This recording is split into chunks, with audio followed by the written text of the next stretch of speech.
Hello students, मैं आपका fees गुरु निपेन भटनागर अपने नए सेशन में आपके साथ उपस्थित हूँ। अभी तक हमने स्टडी किया था कि चुंबकीय क्षेत्र में धारावाही चालक पर एक बल कार्य करता है। यदि हम उस तार को एक कुंडली के रूप में मोड़ दिया जाए, एक लूप के रूप में शेप दे दी जाए, तब उसके ऊपर कितना बल कार्य करेगा और बल के अलावा उस स्थिति में उस पर एक बल आघूर्ण भी कार्य करता है। तो आज हम वही इंपॉर्टेंट टॉपिक डिस्कस करेंगे। तो आइए स्टूडेंट स्टार्ट करते हैं। हमारा टॉपिक है आज का एक समान चुंबकीय क्षेत्र में धारावाही लूप या कुंडली पर कार्यरत बल का आघूर्ण। ठीक है, तो इसके लिए हमने माना एक आयताकार loop A B C D एक समान चुंबकीय क्षेत्र बी में चित्र अनुसार रखा है, जिसमें विद्युत धारा आई प्रवाहित हो रही है। ये हमारे दो मैग्नेटिक पोल्स हैं, जिनकी हेल्प से हम स्थायी चुंबकीय क्षेत्र स्ट्रॉन्ग मैग्नेटिक फील्ड लगा रहे हैं इस दिशा में, नॉर्थ टू साउथ। और प्रारंभ में हमारी एक कुंडली जो आयताकार कुंडली है, जिसकी लंबाई L चौड़ाई P है, चुंबकीय क्षेत्र में इस तरह से रखी है, चुंबकीय क्षेत्र नॉर्थ टू साउथ, तो उसी के तल के समांतर प्रारंभ में रखी गई है।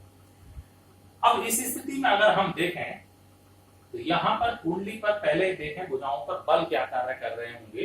तो इस भुजा पर ए बी भुजा पर लगने वाला बल F बराबर BIL sin 90, ये हमने लेकर के चले हैं कि यदि किसी समय इस कंडीशंस को हम अभी लेकर के चलते हैं कि प्रारंभ में अगर हम देखें ए बी और सी डी भुजाओं पर जो बल कार्य कर रहे हैं फ्लेमिंग के बाएं हाथ के नियम से, तो बी धारा ऊपर की ओर अपवर्ड, तो बल लग रहा है डाउनवर्ड, तो नीचे की ओर। इस भुजा पर अगर हम देखेंगे तो बी इस डायरेक्शन में है, धारा डाउनवर्ड है, तो फोर्स लग रहा है अपवर्ड। और इन दोनों भुजाओं पर लगने वाले बल इन दिशाओं में होंगे और बराबर विपरीत, और क्रिया रेखा भी एक है।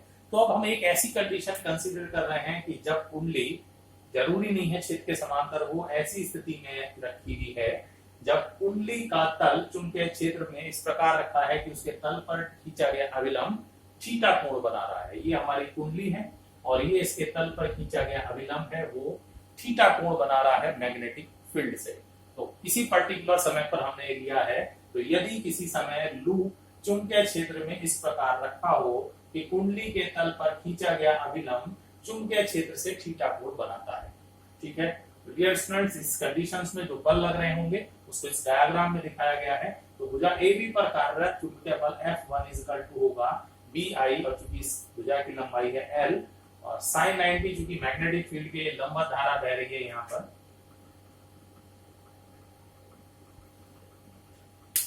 तो BIL sin 90 और फ्लेमिंग्स के बाएं हाथ के नियमानुसार लगने वाला बल है तल के लंबवत नीचे की ओर, जो ये प्लेन है उसके नीचे की ओर।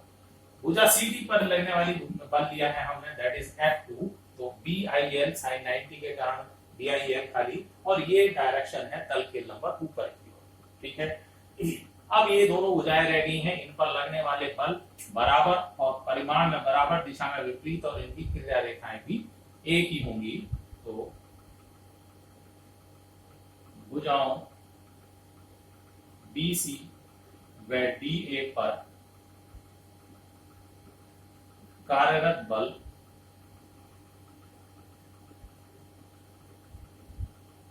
परिमाण में बराबर व दिशा में विपरीत व क्रिया रेखाएं समान है।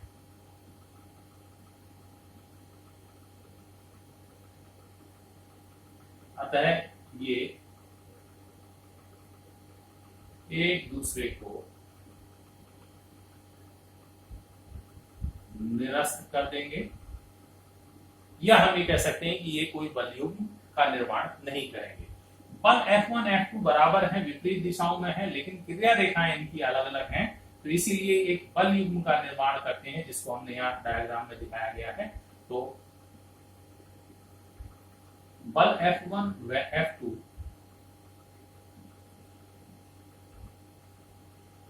एक बल युग्म बनाते हैं,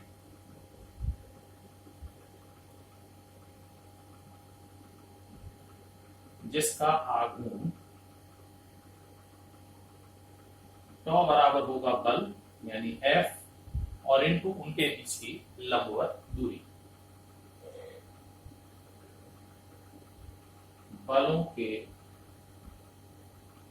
बीच की लंबवत दूरी। ठीक है,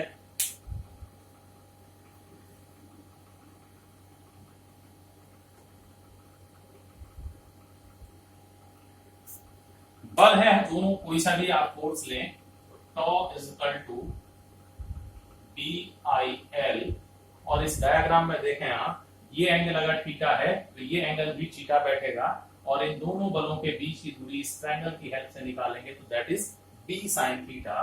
तो बी और साइन थीटा, एल लंबाई है, बी चौड़ाई है, तो लंबाई गुणा चौड़ाई बराबर कैपिटल ए, और ये कुंडली के तल का अनुप्रस्थ क्षेत्रफल है, कैपिटल ए कुंडली के तल का अनुप्रस्थ क्षेत्रफल है।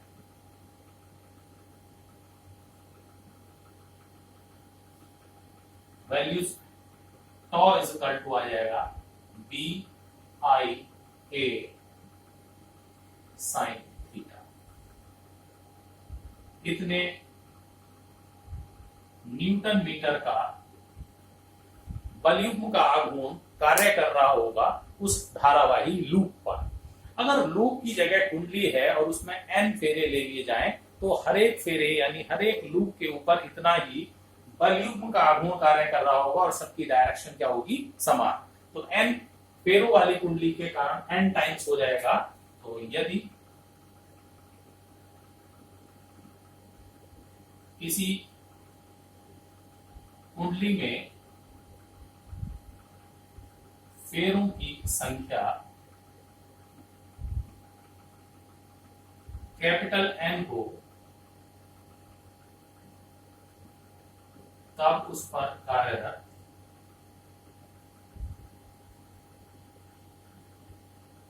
बलयुग्म का आघूर्ण tau is equal to n times हो जाएगा, तो n b i a n sin theta. ठीक है, tau is equal to n b i a sin theta. ये है किसी एक समान चुंबकीय क्षेत्र में स्थित धारावाही कुंडली के ऊपर लगने वाले बलयुग्म का आघूर्ण। अब आपने डायग्राम से देख लिया होगा क्लियरली कि किसी भी कुंडली को जब एक समान चुंबकीय क्षेत्र में रखते हैं तो उस पर लगने वाला परिणामी बल क्या हो जाता है, शून्य।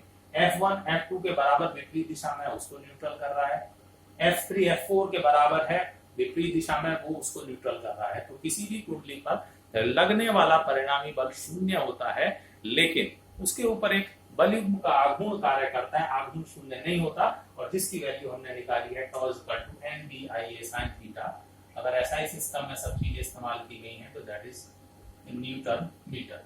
तो this is an important topic. Next video में अपने नेक्स्ट लेक्चर के साथ आएंगे, तब तक के लिए थैंक्स।